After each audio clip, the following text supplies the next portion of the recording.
आज का जो अपना टॉपिक है change of order of integration.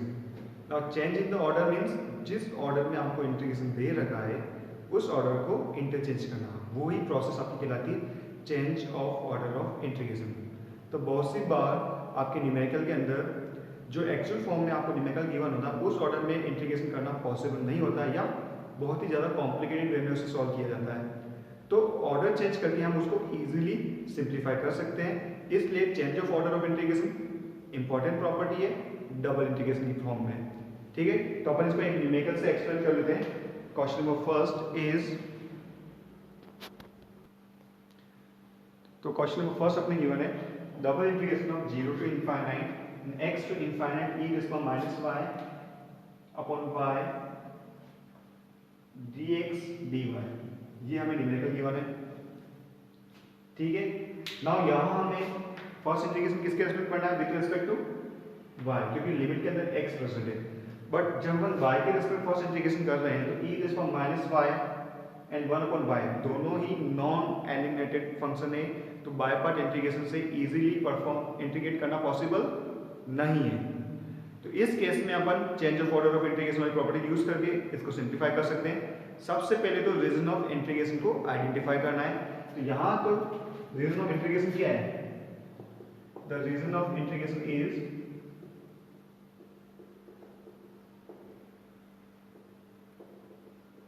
y equals to x to y equals to infinite and x equals to 0 to x equals to infinite।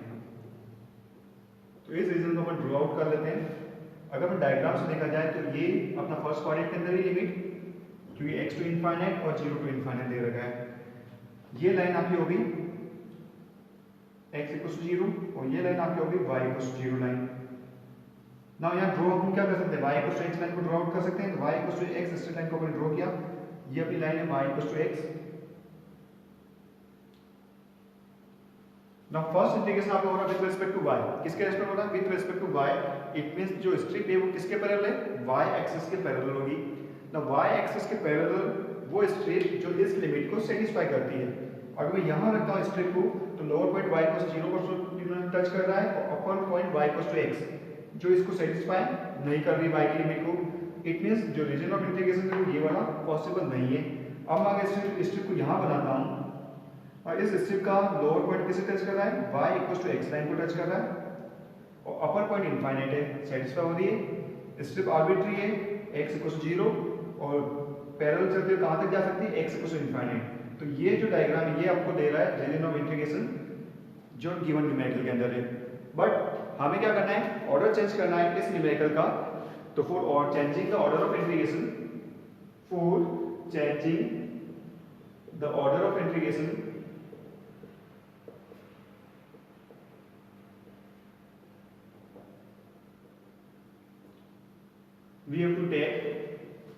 we have to take the strip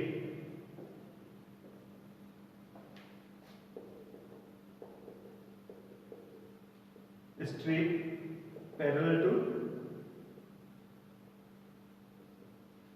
x axis. जो strip है उसको किसके parallel लेना है, आपको x axis के parallel लेना है। तो अब जो डायग्राम बनेगा वो इस तरह से बन जाएगा आपका डायग्राम, x y एक्सिस और ये लाइन थी आपकी y equals to x line.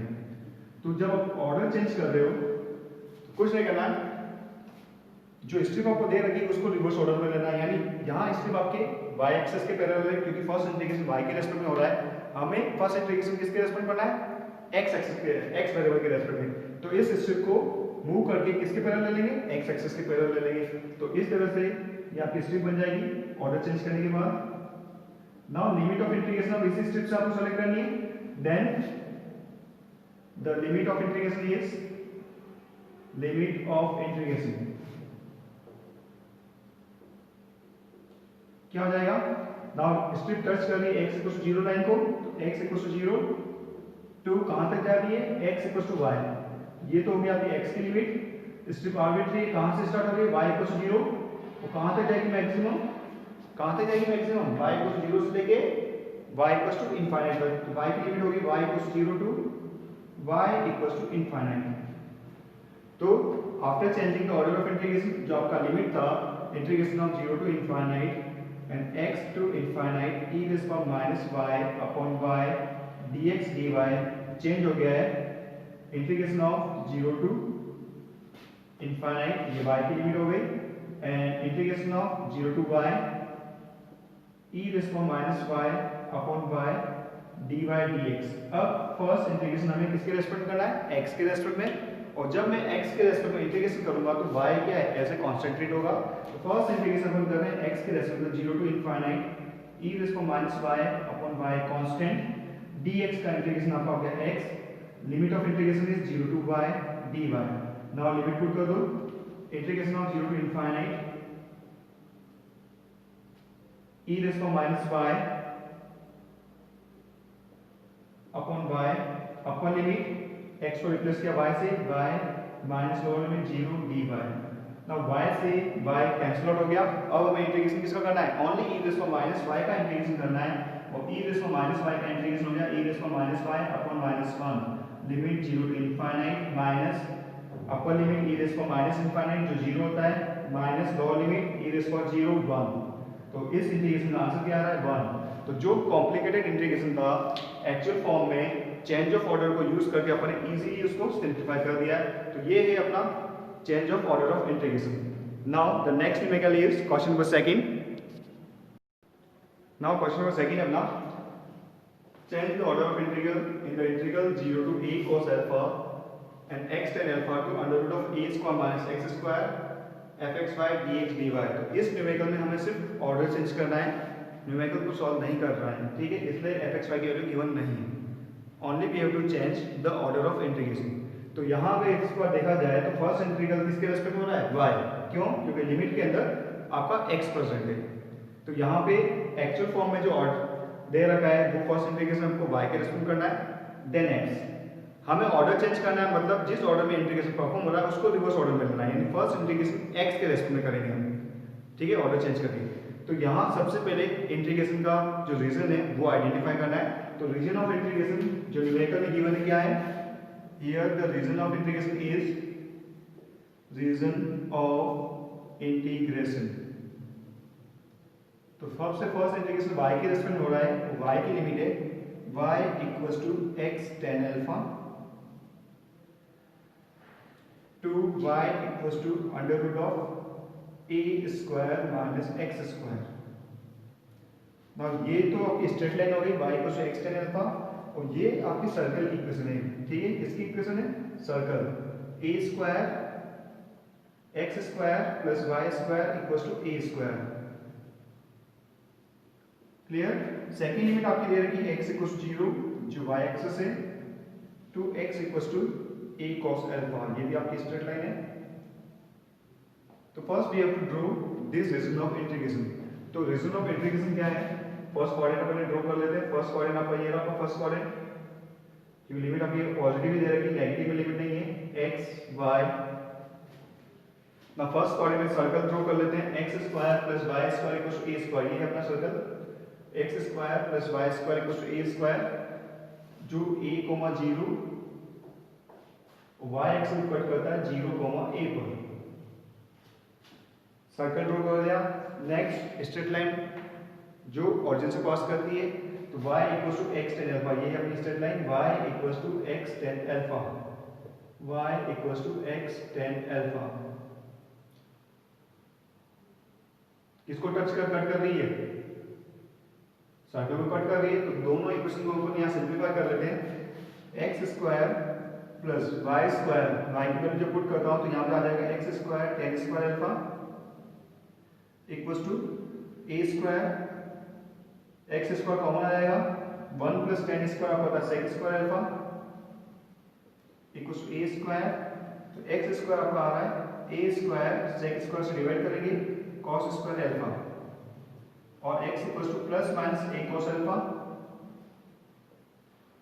First coordinate में तो x पॉजिटिव रहेगा, तो जो इंटरसेक्शन पॉइंट आपका आ रहा है इसको लेते हैं p, जिसका x कोऑर्डिनेट है a cos अल्फा। क्या है, x coordinate a cos alpha, और जब x की वैल्यू a cos अल्फा है यहाँ पुट करेंगे a cos अल्फा, cos से cos कैंसिल, क्योंकि tan आपको पता sin अपॉन cos, तो y की वैल्यू हो जाएगी a sin अल्फा। तो इंटरसेक्शन पॉइंट आपका आया a cos alpha a sin alpha. Now check कर लेते हैं अभी जो फर्स्ट इंटीग्रेशन वो किसके रेस्पेक्ट में y वेरिएबल के रेस्पेक्ट में, यानी जो स्ट्रिप है y एक्सिस के पैरेलल होगी। आपकी स्ट्रिप क्या होगी, y एक्सिस के पैरेलल होगी। इस तरह से इसको चेक कर लेते हैं। नाउ लोअर पॉइंट टच करना चाहिए स्ट्रेट लाइन को, जो यहाँ पॉसिबल नहीं है, जो स्ट्रेट लाइन ऊपर है y को x tan अल्फा, तो रीजन ऑफ इंटीग्रेशन यहाँ होगा। अब इसको चेक करो, लोअर पॉइंट आपका टच कर रहा है y को x tan अल्फा लाइन को, अपर पॉइंट टच कर रहा है सर्कल को, सेटिस्फाई कर रहा है। आर्बिट्रेरी स्ट्रिप पे कहां से मूव करना स्टार्ट किया, इस पॉइंट पर x 0 से x a cos अल्फा तक। तो ये अपने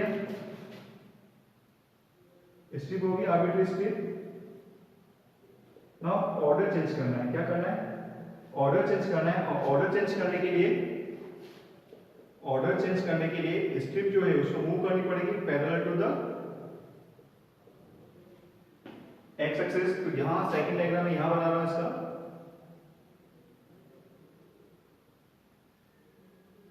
ये अपना फर्स्ट क्वाड्रेंट हो गया, सर्कल वाला पार्ट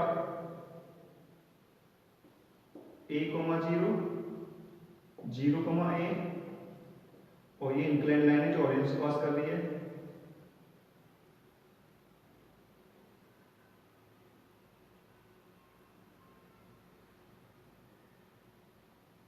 और ये इंटरसेक्शन पॉइंट आपका P a cos alpha a sin alpha. ना ऑर्डर चेंज कर रहे हैं तो स्ट्रिप जो y एक्सिस पे पैरेलल थी उसको कहां मूव कर लेंगे, parallel to the x axis. ये आपकी स्ट्रिप हो जाएगी, x के पैरेलल ले ली। ना ये x 0 और x किसको टच कर रही है, इस लाइन को, y x tan अल्फा। तो x आपका ये हो जाएगा, x हो जाएगा y cot अल्फा। बट जब हम इस स्ट्रेट लाइन को मूव करेंगे parallel to the y axis, तो y 0 से स्टार्ट होगी और कंटिन्यूस मूव करती जाएगी। पर इस पॉइंट पर, यहाँ जो पॉइंट है, ये जो रीजन है वो दोनों रीजंस को सेट, यहाँ जो आपका इंटीग्रेशन रीजन आ रहा है, इस पॉइंट को दे देते हैं PQ, जो पार्टीशन कर रहा है। अब दोनों रीजन को एक बार चेक करो, जब स्ट्रिप को हम मूव कर रहे हैं तो यहाँ जो स्ट्रिप है वो दो स्ट्रेट लाइन के बीच में मूव कर रही है, और जैसे इस लाइन को क्रॉस करेगी तो आपकी स्ट्रेट लाइन जो है, आर्बिट्रेरी स्ट्रिप जो है, वो y एक्सिस और सर्कल के बीच में मूव कर रही है। तो दोनों जो रीजन ऑफ इंटीग्रेशन है सेपरेट हो गए ना, और दो सेपरेट रीजन ऑफ इंटीग्रेशन को एक साथ कंबाइंड इंटीग्रेशन करना पॉसिबल नहीं है। तो यहाँ आपका जो इंटीग्रेशन है वो दो पार्ट में डिवाइड हो जाएगा।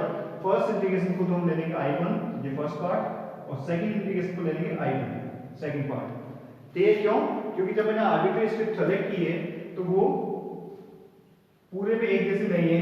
फर्स्ट पार्ट में जैसे हम मूव कर रहे हैं तो y एक्सिस और x y cot alpha line के बीच में मूव कर रही है, और जैसे इस लाइन को क्रॉस करेगी वो y एक्सिस और सर्कल के बीच में मूव करेगी। तो दोनों जो रीजन है वो सेपरेट है, इसलिए जो अपना इंटीग्रेशन है वो दो पार्ट में डिवाइड हो जाएगा। फर्स्ट पार्ट को ले लेते हैं I1 और सेकंड पार्ट को ले लेते हैं I2। ठीक है, सेकंड पार्ट में क्या हो जाएगा, I2 इस पॉइंट से Q से।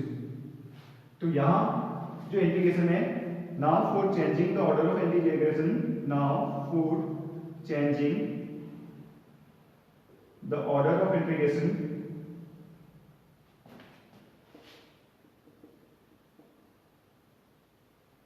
we have to take arbitrary strip parallel to x axis,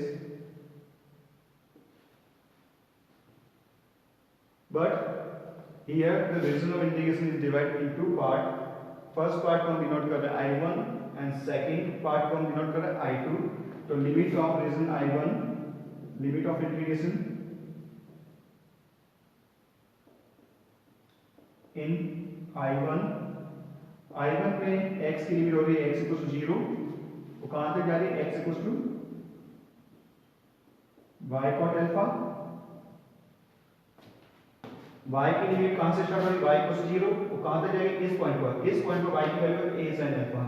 तो y की लिमिट है y equal to 0 2y equals to a sin alpha. तो ये तो लिमिट हो गई I1 रीजन की। नाउ I2 रीजन की जो लिमिट है, कौन सा I2 रीजन? ये वाला पार्ट आपका I2 है, x इक्वल्स टू 0 और ये टच कर रहा है आपको, किसको टच कर रहा है? सर्कल को। तो यहाँ x इक्वल्स टू आपका हो गया under root of a square minus y square. तो x की लिमिट तो होगी x equals to 0 to under x equals to under root of a square minus y square. Now ये स्टेप कहां से मूव करना स्टार्ट करेगी I2 रीजन में इस पॉइंट पर, और इस पॉइंट पर y की वैल्यू है a sin alpha. y equals to आपका हो गया a sin alpha to y equals to कहां तक जाएगी लिमिट? इस तरह मूव करेंगे y इक्वल्स टू a तक जाएगी। तो ये जो होगा अपना लिमिट्स ऑर्डर जो है चेंज हो गया इंटीग्रेशन का। Therefore the given integral is denoted by, जो ये गिवन इंटीग्रेशन है वो आपका हो जाएगा, ठीक है। तो दो पार्ट में डिवाइड हो गया, एक पार्ट हो गया I1 एंड I2। तो फर्स्ट पार्ट हो गया अपना I1 fxy dy dx, x की लिमिट है 0 टू y cot अल्फा और y की लिमिट है 0 to sin alpha, plus I2 का इंटीग्रेशन की limit 0 to under root of a square minus x square and x y equals to a sin alpha to y equals to, sorry, limit to the x equals to 0 to x equals to y cot alpha and y equals to 0 to y equals to a sin alpha, y equals to a sin alpha। I2 region में limit होगी x equals to 0 to x equals to under root of a square minus y square and y equals to a sin alpha to y equals to a fxy dy dx। तो ये था अपना order of integration, ठीक है। तो question number second के अंदर जब ऑर्डर चेंज किया है, अपन ने जो स्ट्रिप y एक्सिस के पैरेलल दी उसको जब x एक्सिस पैरेलल दी है, तो जब रीजन ऑफ इंटीग्रेशन को दो पार्ट में डिवाइड हो गया। क्योंकि यहाँ जो स्ट्रिप है वो y एक्सिस और x equals to y cot alpha के पीछे मूव कर रही है, और जैसे ही इस लाइन को क्रॉस करती है ये स्ट्रिप y एक्सिस और सर्कल के पीछे मूव करेगी, तो दोनों जो रीजन है वो डिफरेंट हो जाते हैं। इसलिए जो आपका इंटीग्रेशन था वो दो पार्ट में डिवाइड हो गया। इससे पहले जो रीजन था y के रेस्पेक्ट में जब हम इंटीग्रेशन कर रहे थे तो पूरा रीजन एक ही पार्ट में था, जो स्ट्रेट लाइन मूव कर रही थी वो बॉटम टच कर रही थी y equals to x tan alpha को, और अपर पार्ट टच कर रही थी सर्कल को। वहां कोई भी रीजन ऑफ इंटीग्रेशन चेंजेस नहीं हो रहा था, इसलिए वो सिंगल इंटीग्रेशन से सॉल्व हो रहा था। बट जब ऑर्डर चेंज किया तो यहाँ इंटीग्रेशन का रीजन आपका दो पार्ट में डिवाइड हो गया। तो ये अपना बहुत ही इंपॉर्टेंट कॉन्सेप्ट था। जब भी इंटीग्रेशन का रीजन चेंज होता है तो वो आपका इंटीग्रेशन डिवाइड हो जाएगा। जितने भी पार्ट में अगर वो रीजन चेंज हो रहा है, चाहे 2 पार्ट हो 3 पार्ट हो, आपका वो इंटीग्रेशन 2 या 3 पार्ट में डिवाइड हो सकता है, ठीक है। तो ये थे आज के अपने numerical change of order of integration, ठीक है। इससे आगे के न्यूमेरिकल अपन नेक्स्ट क्लास में करेंगे। Thank you.